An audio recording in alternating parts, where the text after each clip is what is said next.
मैं इस वक्त मौजूद हूँ चाइना टाउन के पितालिंग स्ट्रीट के बिल्कुल सामने। और कहा जाता है कि अगर आप अफोर्डेबल शॉपिंग करना चाहते हैं तो पितालिंग स्ट्रीट एक अफोर्डेबल एरिए के हिसाब से जाना जाता है। तो मैं इस वक्त पितालिंग स्ट्रीट में एंटर हो रहा हूँ, तो मैं आपको बताता जाऊँगा कि यहाँ किस किस किस्म का और क्या क्या सामान यहाँ से आप परचेज़ कर सकते हैं। तो जैसे ही मैं एंटर हुआ तो यहाँ पे मुख्तलिफ़ किस्म की शॉप्स कह लीजिए या आप स्टॉल कह लीजिए, तो वो स्टॉल्स वगैरह हैं। तो यहाँ पे वैरायटी जो है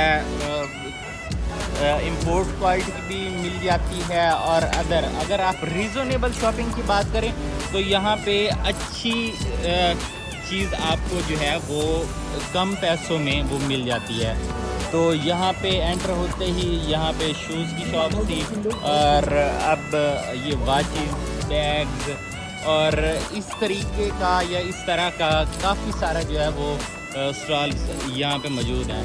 अगर आप अफोर्डेबल शॉपिंग करना चाहते हैं तो चाइना टाउन की ये पितालिंग स्ट्रीट जो है एक रीज़नेबल प्लेस है, जहाँ पे आके आप मतलब बजट फ्रेंडली शॉपिंग यहाँ पे कर सकते हैं इस एरिया में। तो अगर किसी भी किस्म का मतलब जब भी कोई विजिटर आता है तो ज़ाहिर बात है कि उसने परचेजिंग तो करनी ही होती है, क्योंकि ऐसा ना हो तो फिर वापस तो उसने जाना ही होता है। और उसके अजीज़ व अकारिब, उसके घर वाले एक्सपेक्ट कर रहे होते हैं कि भाई बंदा हमारा जो है वो बाहर गया और कुछ ना कुछ तो हमारे लिए वो गिफ्ट लेके ही आएगा। तो इस सिलसिले में जब आप यहाँ पे पितालिंग स्ट्रीट में आएंगे तो मुख्तलिफ़ किस्म की चीज़ें, चाहे वो मतलब कुछ भी हो सकता है, आप ज्वेलरी में परचेज़ कर सकते हैं, आप बैग्स परचेज़ कर सकते हैं। जैसे कि अब मैं एक स्टॉल के सामने मौजूद हूँ, इस स्टॉल पे मतलब मुख्तलिफ़ किस्म के जो हैं वो बैग्स और पर्सेस वगैरह वो अवेलेबल हैं। और साथ ही अगर किसी ब्रदर को या किसी फ्रेंड को गिफ्ट करना है तो ये एक वॉचेस की स्टॉल, ये शॉप है। तो यहाँ से आप जो है वो वॉच भी परचेज़ कर सकते हैं। अब फ़िलहाल तक मैंने जो है वो इसकी प्राइस जो है वो चेक नहीं की है कि क्या प्राइसेस हैं या क्या है। तो अभी जो नेक्स्ट स्टॉल आएगा वहाँ पे मैं पता करके आपको बताऊँगा, तो बताऊंगा कि किस रेंज में आपको क्या मिल जाएगा। तो अच्छा, इस स्टॉल पे जाके पूछते हैं कि ये भाई साहब का क्या एवरेज प्राइस दे रहे हैं। तो मैं अभी इन भाई साहब से पूछूंगा क्या मतलब एवरेज प्राइस क्या है। What's the average cost of this? 750. 750. हाँ। So these are branded watches? Branded, it is G-Shock, branded. Okay, अच्छा भाई ये वैरायटी इन्होंने दिखाई है और रेट जो बता रहे हैं वो 750 रिंगट है। लेकिन यार मेरे हिसाब से जो ये प्राइस भाई ने बताई है वो काफ़ी ज़्यादा प्राइस है। तो यार इस प्राइस में तो आप कह लीजिए कि पाकिस्तान में एक अच्छी क्वालिटी की जो इम्पोर्टेड और अथेंटिक किस्म की वो वॉच जो है वो आपको मिल सकती है। अच्छा, तो मैं यहाँ पे एंटर हुआ था। अच्छा भाई ये देखिए यहाँ पे जो है इन्होंने काफ़ी मतलब जिस तरह का इसका चाइना टाउन है ना, तो मोस्टली जो इन्होंने वो स्ट्रक्चर फॉलो किया हुआ है। आप देखिए ये इसके रूफ टॉप वाली साइड पे, और जो राइटिंग है वो मोस्टली जो है वो चाइनीज़ लैंग्वेज में ही है। तो उधर से एंटर हुआ था मैं, पितालिंग स्ट्रीट इस साइड से मैं एंटर हुआ था। और अगर आप आगे की तरफ आएँ तो इस रो में भी मतलब बैग्स और फूड के स्टॉल्स भी हैं और अदर भी काफ़ी सारे स्टॉल्स हैं। बड़े लेडीज़ के, अच्छा लेडीज़ के लिए ये जगह जो है वो बहुत अच्छी है, क्योंकि ज़्यादातर ही उनकी पसंदीदा चीज़ें क्लचेज़ हो गए, पर्स वगैरह हो गए। तो यहाँ वो काफ़ी तादाद में जो है वो यहाँ पे काफ़ी तादाद में वो क्लचेज़ और पर्सेस वगैरह वो अवेलेबल हैं। तो आप मतलब परचेज़ कर सकते हैं यहाँ पे। अच्छा, आप में से कोई बता सकता है कि ये वाला जो ये एलिफेंट वाला सीन है, ये कहाँ के हैं। तो अगर कोई जाने कि ये सिंबल कहाँ का एलिफेंट वाला, तो कमेंट में लाजमी बताइएगा। अच्छा, तो मैं मार्केट के अंदर जाता जा रहा हूँ। यहाँ काफ़ी अच्छा फूड स्टॉल्स भी यहाँ पे हैं, जिनमें काफ़ी वैरायटी जो है वो आपको फूड की भी मिल जाती है। आई थिंक ये पता नहीं क्या है, मुझे नहीं पता कि कुछ तो है बहरहाल।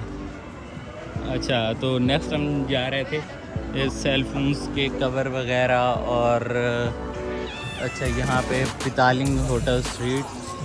अगर हम इस मॉल के अंदर जाएं तो आपको बताऊंगा कि क्या इस मॉल के अंदर है, और दी कैट के नाम से ये मॉल है। तो अच्छा यार, यहाँ पे काफ़ी वेरिएशन है परफ्यूम्स वगैरह के, लेकिन मुझे नहीं लगता कि ये कोई भी ऑथेंटिक होंगे, क्योंकि मैं चेक कर रहा था रात को, मैंने एक परफ्यूम का प्राइस जो है वो नेट से चेक किया था, तो वहाँ पे काफ़ी जो है वो ज़्यादा प्राइस था, लेकिन यहाँ पे जो था वो कम प्राइस दे रहे थे। तो ब्रांडेड चीज़ के जो प्राइस होते हैं वो तो नेट से आप देख के बता सकते हैं कि ये चीज़ जो है वो एक्चुअल में कितने की है, और ये आपको कितने की बता रहे हैं। कि भाई अगर कम बता रहे हैं तो फिर भी बात ठीक नहीं है, चीज़ ऑथेंटिक नहीं है, और अगर ज़्यादा में बता रहे हैं तो भी वो बात ऑथेंटिक नहीं है, वो चीज़ जो है वो फिर भी ऑथेंटिक नहीं है।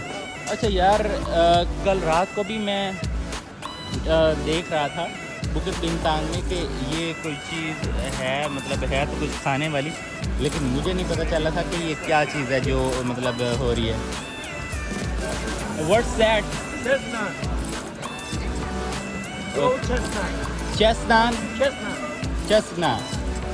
अच्छा ओके। अच्छा यार, मैंने इसका नाम भाई से पूछा है, कुछ चेस्टनट करके उन्होंने इसका मुझे नाम बताया, बस मैंने भी नाम सुन के हाँ कह दिया, ओ ओके, लेकिन मुझे नहीं पता था कि ये थी क्या चीज़। लेकिन जो कुछ भी था वो थी वो खाने वाली चीज़ ही, लेकिन भाई अभी तक मैंने उसे ट्राई नहीं किया। देखें रात को शायद मैं इसे ट्राई करूं, तो लेकिन फ़िलहाल मुझे नहीं पता था। अच्छा, यहाँ पे शूज़ की भी काफ़ी वेरिएशन है, और प्राइस भी कुछ ज़्यादा नहीं है। देखते हैं कि ये प्राइस क्या करें। 49 ringgit for same, all for same. अच्छा भाई, यहाँ पे आपने 50 को 62 से 62 से आपने मल्टीप्लाई कर देना, तो आपको पता चल जाएगा कि कितने में है। लेकिन कुछ खास क्वालिटी मुझे लग भी नहीं रही, इतने में तो मतलब अच्छे शूज़ मिल ही जाएगा। अच्छा अच्छा यार, एक बात मैं आपको बताऊं कि दुनिया के हर कोने में टूरिस्ट जो हैं वो अदर कंट्री से या हर कंट्री से वो आते हैं, और मतलब चाहे वो मैंने लास्ट टाइम थाईलैंड का ट्रिप किया था, तो वहाँ पे भी मैंने देखा था कि मुख्तलिफ़ कंट्री से लोग जो हैं वो थाईलैंड में आए हुए थे। और हालांकि वो भी, पाकिस्तान भी एशियन कंट्री है और थाईलैंड भी जो है वो एशियन कंट्री है, लेकिन मैंने आज तक मतलब उस एक्सेस में या उस मतलब इतने टूरिस्ट को उन कंट्रीज़ में शायद कोई इक्का दुक्का जो है वो टूरिस्ट वो पाकिस्तान में आ जाता है, लेकिन इन एशियन कंट्रीज़ में जो मैंने रेशो देखी है फॉरेन टूरिस्ट की, वो पाकिस्तान में मैंने नहीं रेशो देखी है। अब आप ही मुझे बताइएगा कमेंट्स में कि क्या रीज़न है और क्यों मतलब टूरिस्ट जो हैं वो पाकिस्तान में नहीं आना चाहते। तो यहाँ पे अदर सारी नेशंस के लोग मतलब जिस तरह मैं होटल्स में स्टे करता हूँ, तो वहाँ पे भी मुख्तलिफ टूरिस्ट से वो अट्रैक्शन होती है। तो पता चलता है कि Canada, Australia, Hong Kong, other like all across the globe. तो मैं अब मलाइशिया में हूँ, तो मलाइशिया की भी हालांकि कुछ खास इकॉनमी मतलब पाकिस्तान की निस्बत तो देख लीजिए कि वो करेंसी डिफरेंस है, ये आपको पता चल जाएगा कि इसकी इकॉनमी कितनी स्ट्रॉन्ग है पाकिस्तान की निस्बत। लेकिन फिर भी ये भी एशियन कंट्री में काउंट होता है, और अपना जो पाकिस्तान है वो भी एशियन कंट्री में काउंट होता है। लेकिन यहाँ पे मुझे जगह जगह फॉरेन टूरिस्ट जो हैं वो नज़र आते हैं, लेकिन अपने पाकिस्तान में मतलब वही जो मैं आपको कह रहा था कि वहाँ पे मैंने इस रेशो में कोई टूरिस्ट नहीं देखे हैं। और जब मेरी इंटरेक्शन होती है तो मैंने उनसे पूछा है कि भैया क्या आप पाकिस्तान को विज़िट करना चाहेंगे, तो मेरा नहीं ख्याल कि अगर मैंने 10 से मैंने सवाल किया ना, तो शायद ही कोई एक आध होगा जो मतलब इस बात पे एग्री करेगा कि हाँ मेरी ख्वाहिश है कि मैं सम टाइम जो है वो पाकिस्तान को विज़िट करूं। लेकिन कुछ ज़्यादा अच्छी रेशो नहीं होती उनकी कि भाई मैं अगर उनसे पूछो तो वो 10 में से कोई 8-10 ही 7-8 ही कह रहे हो, वो रेशो ही नहीं है। और ना कि वो अच्छा कुछ से मैंने ये रीज़न भी पूछी है कि भैया आप विज़िट अच्छा अगर कोई कहता है कि नो, तो मैं उनसे वजह पूछता हूँ कि क्यों, तो कहते हैं that we have heard that Pakistan is not a safe country. लो जी, वो अभी तक इसी बात को लेके पड़े हुए हैं कि पाकिस्तान जो है वो 9/11 के अटैक में इन्वॉल्व था और पाकिस्तान जो है वो टेररिस्ट एक्टिविटी में है।